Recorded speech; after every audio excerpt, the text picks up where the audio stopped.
Welcome back to the shop, everybody. It's great to see you back here again. I've got more progress on the Seabee. Let's get started.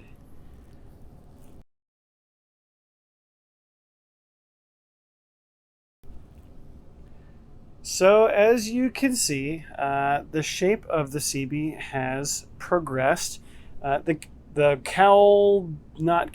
canopy, canopy hatch has evolved. Okay, so I've got the clear plastic installed, and that's just installed using the usual Formula 560 canopy glue. Nothing crazy or fancy there.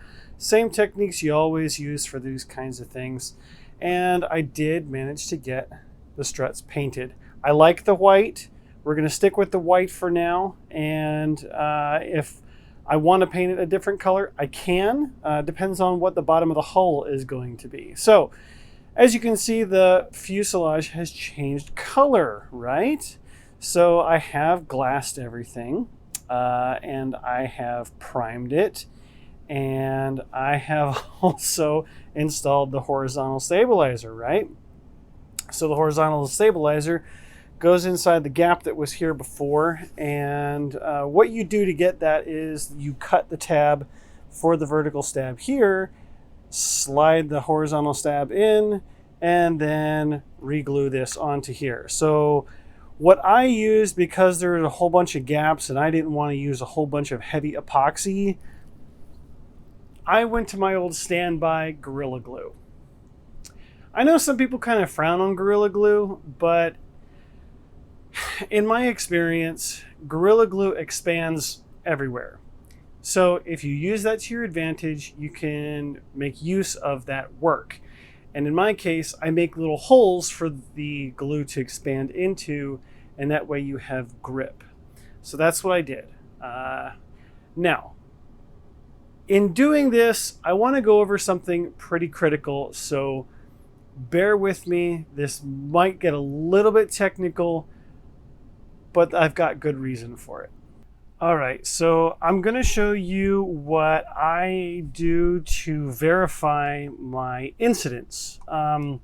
So really what I'm doing is I've got a PDF of the plans open, and it's pretty straightforward to do. I'm using an older version of Acrobat.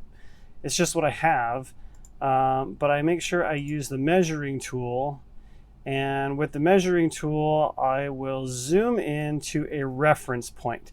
So in my case, the way that I've built the model, I'm assuming that a datum or a flat line is going to be on the ply base where the servo resides.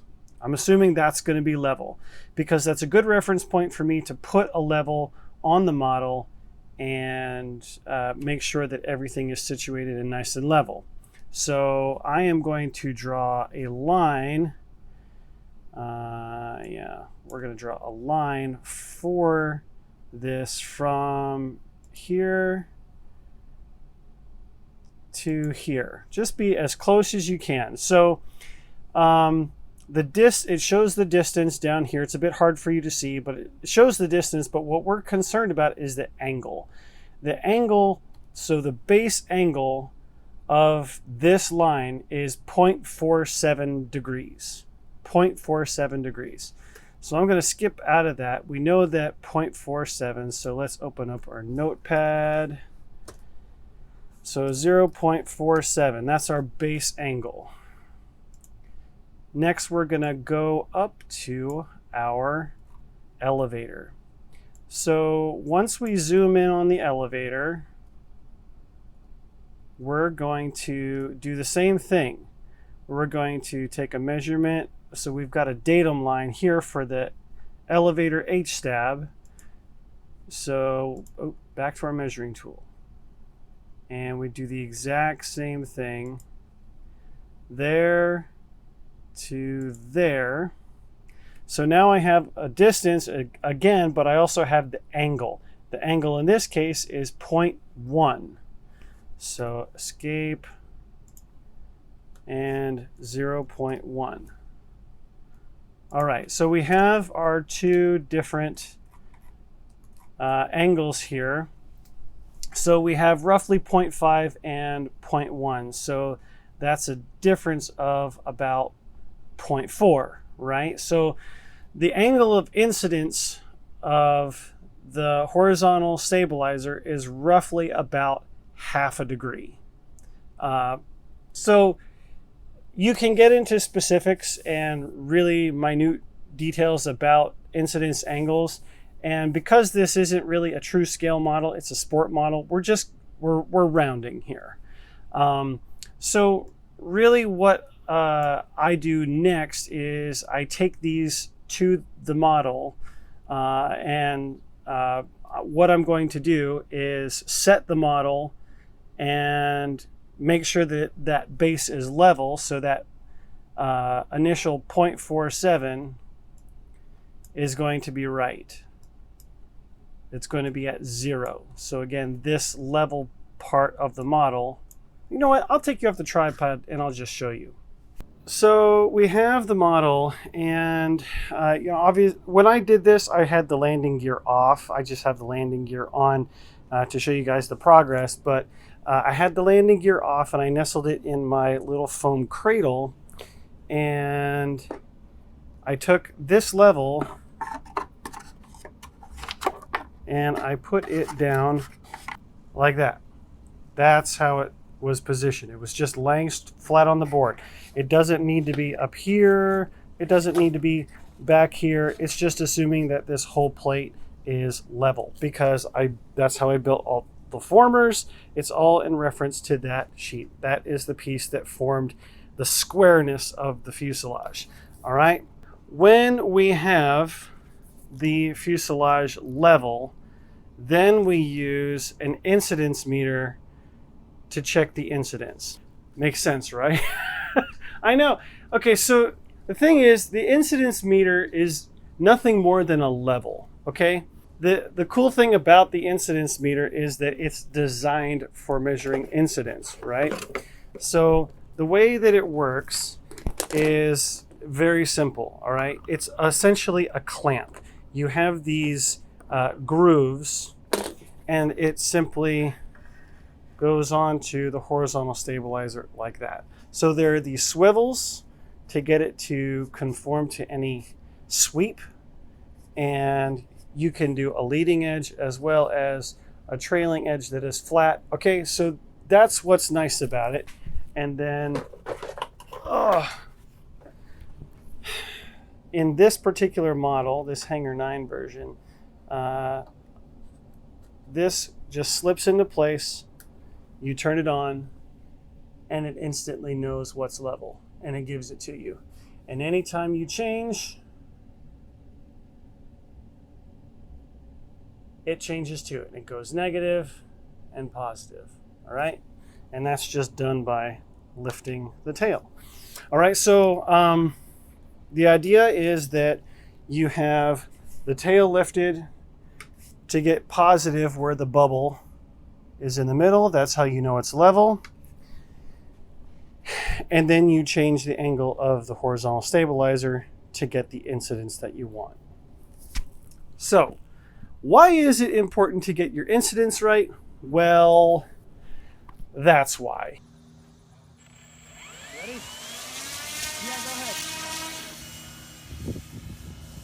ahead. You end up with airplanes that hang on the wall that tried to fly, but they never did because you got the incidence wrong.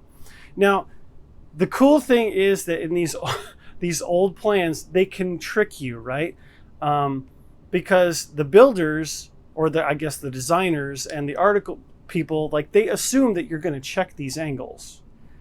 So there's no incidence marked on the plans. None. Okay? So that's why I checked it.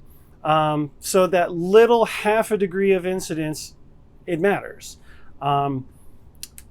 Because you could end up having like a really, really funny like elevator angle, and you just not know it.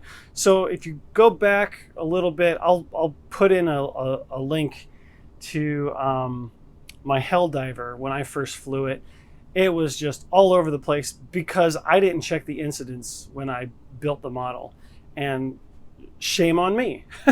I built it wrong. So because this is not an easy thing to fix, I wanted to make sure that it was right. I took my time, I did it right, and it's right now.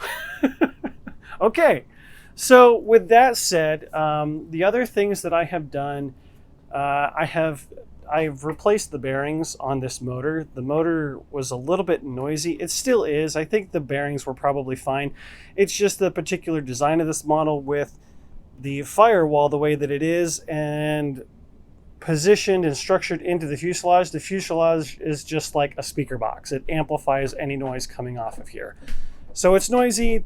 Okay, it's noisy. Just going to accept that. It's okay. And then I added an additional clip for the canopy. And it holds the nose down because that's going to see a lot of air turbulence, and I don't want that, getting stuck in that crack, the air coming under here and trying to lift that off. But as part of that, I also created this deck. The reason I did the deck was because I'm like, you know what? There could be water ingress here, and I want to try to prevent that from getting on the battery and try to have it just sort of pushed out to the side rather than coming straight in. That's the theory. Obviously, I need to go through and put Corrosion X over all of this. I think that goes without saying. But regardless, every little ounce of prevention is what's going on here. So, what's next? What's next is I need to glass the empennage. I had a little bit of wood fill that I had to do here, and then I blended it in with more of my spackle, and it has been smoothed out now that the spackle is cured. So I need to lay down some glass and then fill that and then prime it. And that way everything will be ready on the tail. In between those steps of drying and such, I need to work on the tail surfaces. All right, so we've got the rudder plans and the rudder cutouts, right? And then the elevator plans and the elevator cutouts as well. Okay, so I've got things to do, got things to build. Be good to get some more balsa dust. Not that there's not enough dust in, it's dusty. Once again, time to clean. So I hope that helps you guys, give you a little bit of clue on what incidence is, why it's important. So when you're building off of these old plans, you can't assume, even if the incidence is stated, check it. Just take a minute and check it. We have digital tools that check it all for us, especially if it's in PDF format already. That just do yourself a favor and do it. You can check with a protractor, draw some lines on the plans, but that's what the plans are for. Make sure you guys are heading on over to dubro.com and stocking up for your winter projects. Josh 10 at checkout, just saying, save yourself a little bit of money. And I know that Dubro has been doing a great job of promoting the Nats this year for their 100th anniversary. It's really been a tremendous privilege to be a part of Dubro and what they have contributed to this hobby. So until next time, guys, keep on building on your keep working on your flying works of art.